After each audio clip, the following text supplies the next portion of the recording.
O São Paulo ganhou mais uma dor de cabeça graças à primeira data FIFA de 2024. O zagueiro Ferrarese foi convocado pela seleção venezuelana para os amistosos que a seleção vai disputar no fim de março contra Itália e Guatemala. O primeiro jogo da seleção venezuelana será contra a Itália no dia 21 de março, já o segundo acontece no dia 24. Os dois amistosos serão disputados nos Estados Unidos. Caso São Paulo avance para o mata-mata do Paulistão, Ferrarese pode acumular 4 jogos em um período de cerca de 11 dias. Isso porque as quartas de final do estadual estão previstas para ter início no próximo dia 17. Dessa forma, o jogador poderia acumular minutos de jogo nas quartas de final do Paulistão e 4 dias depois estaria à disposição da seleção venezuelana para o primeiro amistoso. Já no dia 24, novamente, poderia atuar contra a Guatemala no segundo jogo internacional. Já os jogos das semifinais do Paulistão estão previstos para o dia 27 de março. Se o São Paulo avançar para tal fase, o jogador teria um intervalo de apenas 2 ou 3 dias até o próximo jogo são paulino no Paulistão. A tendência, apesar do pouco tempo de descanso, é que o jogador esteja de volta para um possível embate. Ferrarese entrou em campo em 5 dos 12 jogos que o São Paulo atuou na atual temporada e acumula sua maior sequência como titular nos últimos 3 jogos. Ele iniciou as partidas contra Guarani, Inter de Limeira e Palmeiras e teve sólidas atuações.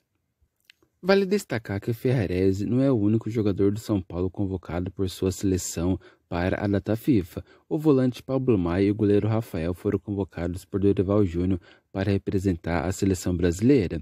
Arboleda e Ramos Rodrigues ainda podem ser chamados por Equador e Colômbia. O Tribunal de Justiça Desportiva de São Paulo julgará jogadores e dirigentes do São Paulo na próxima quinta-feira, dia 14. A sessão está marcada para começar às 18 horas.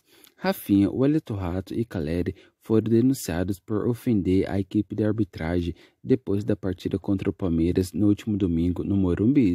O trio pode pegar até 6 jogos de gancho. A decisão pode desfalcar o time de Carpini em uma eventual disputa de quartas de final no fim de semana seguinte e nas fases posteriores do Paulistão. Rato e Rafinha estão lesionados e não há prazo para voltar. Caleri, porém, é titular do time.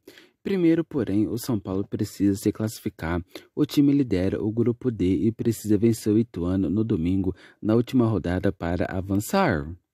Além dos jogadores, também foram denunciados pelas ofensas à arbitragem o presidente Júlio Casares e o diretor de futebol Carlos Belmonte e o adjunto Fernando Ambrogi. No caso deles, a pena prevista é de 15 a 180 dias.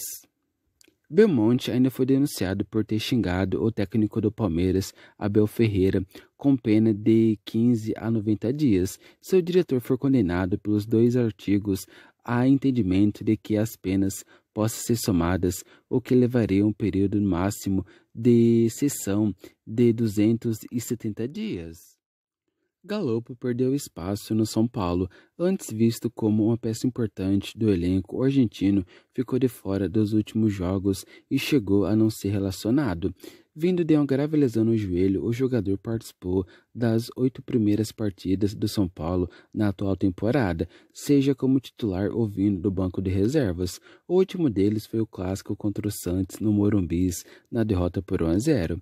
Após uma má atuação no Sansão, o atleta ficou para trás e não foi utilizado pelo técnico Carpini nos últimos 4 jogos da equipe. Ele não saiu do banco diante do Red Bull Bragantino, Guarani e Palmeiras e sequer foi relacionado contra a Inter de Limeira.